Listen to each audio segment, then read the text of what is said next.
So help me God.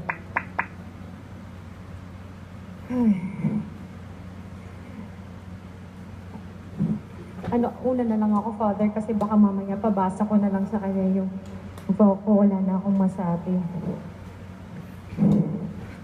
I love you, honey. I know that's all you wanted to hear today, but there are so many things that I want to tell you. Marami akong pagkakamali sa buhay. Marami akong desisyon na mali. Matigas daw ang ulo ko. Actually, kahit ikaw sinasabi mo matigas ang ulo ko. Hindi ako nag-iisip most of the time. Pero salamat na matigas ang ulo ko kasi nung nakilala kita, nung nagustuhan kita at minahal kita, yun yung maling desisyon na ginawa ko sa buhay ko, sa mata ng mga tao. Pero yun yung pinakatama na nangyari sa buhay ko.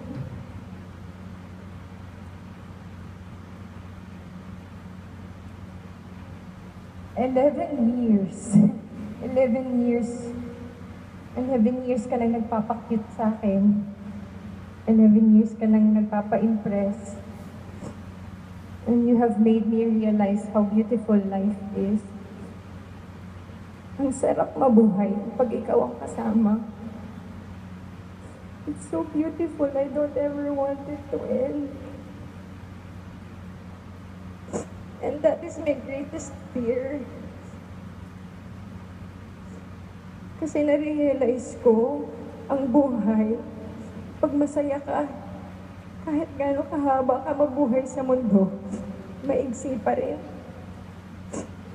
So, kulang ang isang lifetime para mahalin ka. Sabi ko kay Lord, pwede ba sa susunod na lifetime? Sabi ko kung pwede ikaw ulit. Kahit magbenta ulit tayo ng kaing-kaing ng mangga. Kahit tumaya ulit tayo sa loto araw-araw para manalo ng 5 numbers pampondo ng mga cheque. Kahit 1,000 na lang yung pera natin, makakain lang tayo sa Yum-Yum Tree. Okay lang sa akin yun. Basta sana, ikaw ulit. At saka sabi ko sa kanya, baka pwede na pag nangyari ulit yun, ipaalala niya lahat. Ipaalala niya lahat kasi gusto ko lahat maalala. You always get mad at me for not thinking, for not deciding for our family. Sabihin mo, hindi ko inaalam yung mga bagay-bagay sa buhay natin. Ultimong saan kakain. Ultimong anong isusuot ko. Kailangan ikaw ang magdesisyon. You love me and our kids so selflessly. Kahit sana sa maliliit na bagay, ikaw naman yung nasusunod kasi palagi na lang ako. Saan ko gusto kumain? Anong gusto kong gawin? Anong gusto kong bilhin? Yung anong gusto kong bilhin, gusto ko yun. Gusto ko yung part na yun, Han. But seriously, I haven't told you yet kung bakit I decided or I remained to be dependent on you.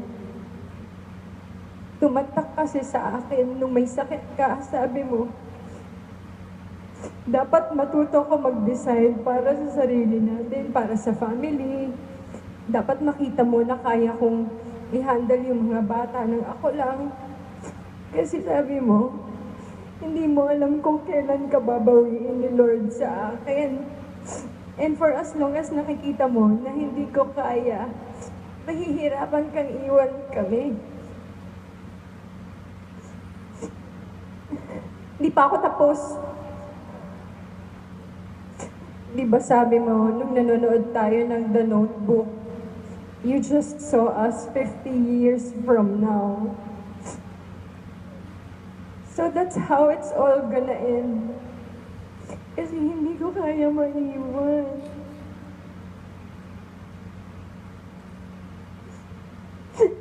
I love you, hon.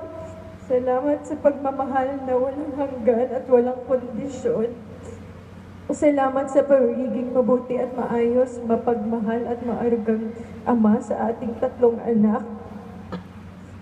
Huwag ka sanang magsasawang mahalin kami. Huwag ka sanang magsasawang pakiligin ako.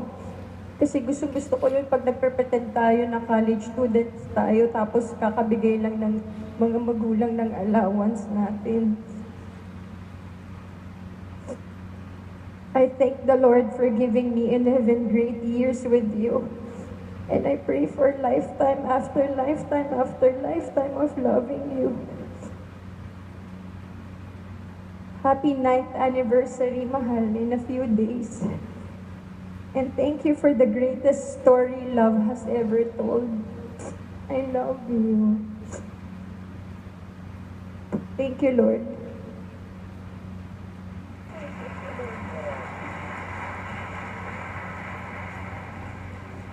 Ako pa ba? First of all, hindi ko sinulat. So, no, sabi. 11 years. So, August 10, 2001. The first time I saw you when we were going to go out, I picked you up in Glorieta. Bumaba pa kami sa basement kasi hindi kami pwede makita sa labas. Pero when I saw her as I was going around, she came out of CPK. Tinawagan kita.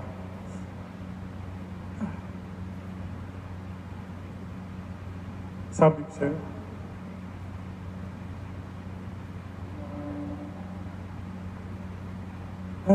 can I say one thing? Sabi mo, what? Sabi ko, ang ganda-ganda mo. Today, I can still say the same.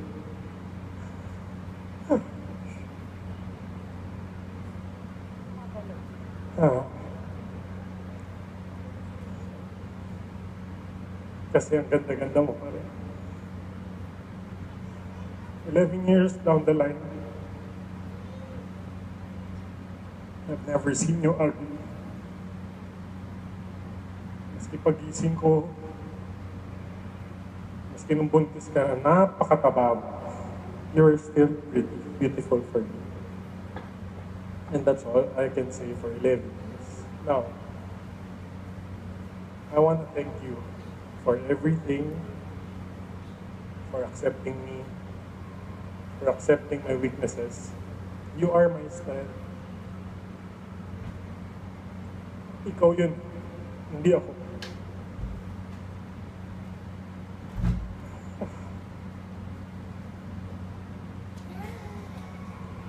It's not me, it's all you. This was not me 11 years and 1 day ago. It wasn't me. It's all you. Kasi you deserve the best.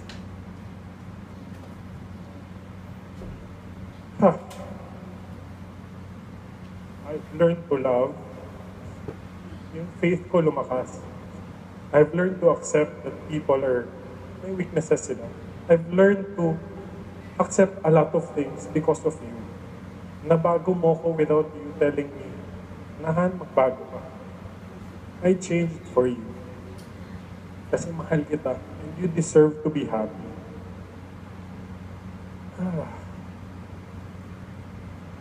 Sabi mo nga, if the day comes that we leave this earth, ako rin, kakausapin ko rin ng Diyos. Sabihin ko, if ever, kung ibabalik mo ko, I would like you to be the only one that I love. Kasi ang hirap, ang nakakapagod yung hanap ka ng hanap, hindi mo makita. And once you find it, napakasarap. And I don't want to go through that, yung maghanap pa ng iba. Pero lahat ng hirap natin, I'll go through it again, over and over and over again. Kasi hindi naman siya mahirap. Kasi ikaw yung kasama ko. You're my strength. Pag may taping ka, you see, I don't function. May mga tao, tatawagan ako, Chris, nasan yan? Ano nangyari? Hindi ako makafunction. Kasi I always need you to say, "Tan, that's good." Kaya nga ito ang buhay ko.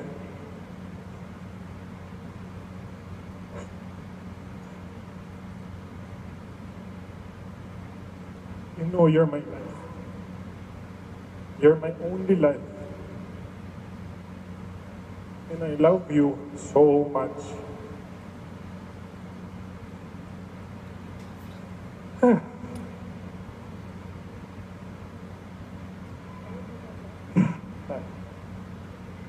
No, I'll end it na. Kasi baka mamaya hindi na tayo matapos dito. No, the only thing I can tell you is, I mean it. I love you beyond that. Because I really do. I love you, Mom.